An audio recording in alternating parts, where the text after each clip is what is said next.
آپ دیکھ رہے ہیں واسودیو بریکنگ نیوز جی پاکستان مسلم لیگ نون کے ناظرین یہ سابق گورنر رہ چکے ہیں سندھ کے. ان کا نون لیگ سے تعلق تھا اور یہ مریم نواز صاحبہ اور نواز شریف صاحب کے ایڈوائزر بھی رہ چکے ہیں. ان کا نام زبیر احمد صاحب ہے. یہ اسد عمر جو پاکستان تحریک انصاف میں تھے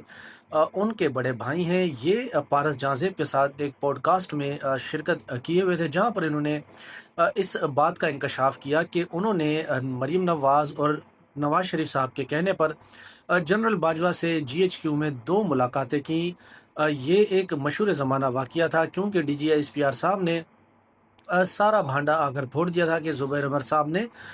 2 جنرل باجوہ سے لمبی لمبی ملاقاتیں کی ہیں اور اس میں وہ کچھ سیاسی معاملات کو لے کر یا پھر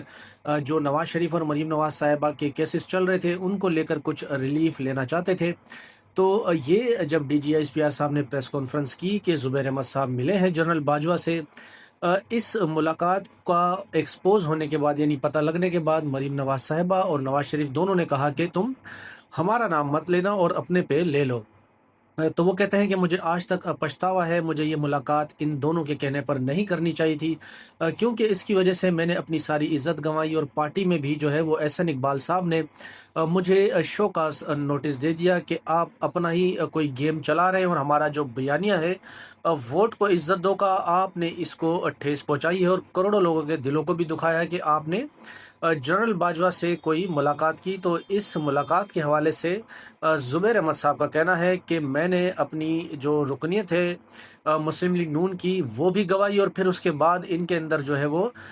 دوریاں بھی آپس میں پیدا ہو گئی.